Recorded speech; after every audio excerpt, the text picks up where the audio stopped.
Hi అండి, చాలా మంది ఇజెక్షన్ ఫ్రాక్షన్ గురించి చెప్పండి సార్ అని అడుగుతున్నారండి. మనం ఎవరికైనా 2D ఎకో చేసినప్పుడు ఇజెక్షన్ ఫ్రాక్షన్ అని ఒక నెంబర్ ఇస్తారు. చాలా ఇంపార్టెంట్ నెంబర్ అండి.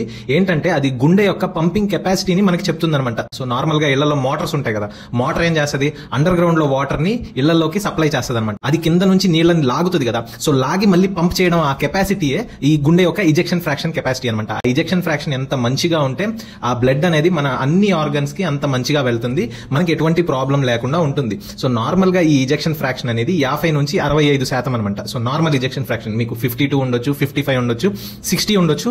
It is normal. ఒకవేళ కనుక 50కి తగ్గింది అంటే కనుక ఇజెక్షన్ ఫ్రాక్షన్ తగ్గినట్టు అనమాట. దీంట్లో ఏంటంటే మైల్డ్, మోడరేట్, సివియర్ అని చెప్పేసి 3 కేటగిరీస్ ఉంటాయి. 40 to 50 మధ్యలో ఉంటే మైల్డ్ ఎల్వి డిస్ఫంక్షన్ అంటే మైల్డ్లీ రెడ్యూస్డ్ ఇజెక్షన్ ఫ్రాక్షన్. ఒకవేళ కనుక 30 నుంచి 40 మధ్యలో ఉందంటే మోడరేట్లీ రెడ్యూస్డ్ ఇజెక్షన్ ఫ్రాక్షన్ అంటే కొంచెం ప్రాబ్లం ఉంటుంది అనమాట వాళ్ళకి. ఒకవేళ కనుక ఇజెక్షన్ ఫ్రాక్షన్ 30 కంటే తక్కువ ఉందనుకోండి, సివియర్ ఎల్వి డిస్ఫంక్షన్. పాపం వాళ్ళకి చాలా ప్రాబ్లం ఫేస్ చేస్తారండి.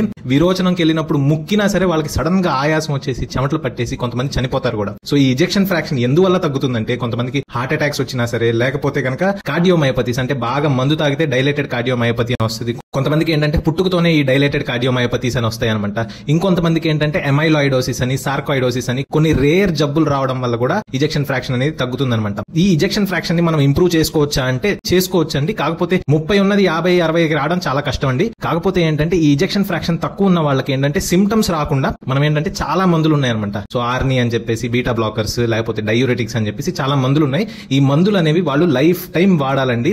ఎందుకంటే ఈ ఇజెక్షన్ ఫ్రాక్షన్ గురించి మేము ఎందుకు అంత స్ట్రెస్ చేస్తామంటే అండి, చాలా మందికి ఇజెక్షన్ ఫ్రాక్షన్ తక్కువ ఉన్న వాళ్ళు వాళ్ళ ఫిజికల్ యాక్టివిటీని తగ్గించుకోవాలి. ఇజెక్షన్ ఫ్రాక్షన్ తక్కువ ఉన్నప్పుడు బాగా మెట్లు ఎక్కడము, కూలి పనులకు వెళ్ళడం అట్లాంటివి చేస్తే ఏంటంటే వాళ్ళకి సడన్ గా ఆయాసం వచ్చేసి చెమటలు పట్టేసి పల్మనరీ ఎడిమా అంటారు. పల్మనరీ ఎడిమా అంటే ఊపిరితిత్తుల్లో నీరు చేరిపోయి భయంకరమైన ఆయాసం వస్తుందండి. చాలా సీరియస్ కూడా అవుతుంది ఇమీడియట్ గా హాస్పిటల్ కి రాకపోతే. సో కాబట్టి మీ ఫ్యామిలీ మెంబర్స్ లో ఎవరికైనా హార్ట్ ప్రాబ్లమ్స్ ఉంటే ఒకసారి చూడండి ఇజెక్షన్ ఫ్రాక్షన్ ఎంత ఉంది, దానికి తగ్గ మందులు వాడుతున్నారా లేదా. అండ్ అట్లాంటి వాళ్ళు ఎటువంటి కేర్ తీసుకోవాలని చెప్పాను కదా, స్ట్రెయిన్ అవ్వకూడదు, ఫిజికల్ స్ట్రెయిన్ అవ్వకూడదు, మెంటల్ స్ట్రెయిన్ అవ్వకూడదు.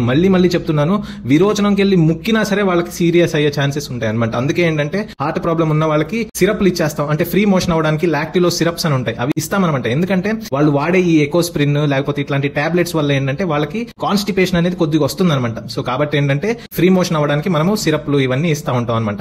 So I hope this video is helpful. And ఇట్లాంటి వీడియోస్ మరిన్ని మీరు తెలుసుకోవడానికి, నేర్చుకోవడానికి you can follow my page, you can share this with your friends and family. Thank you.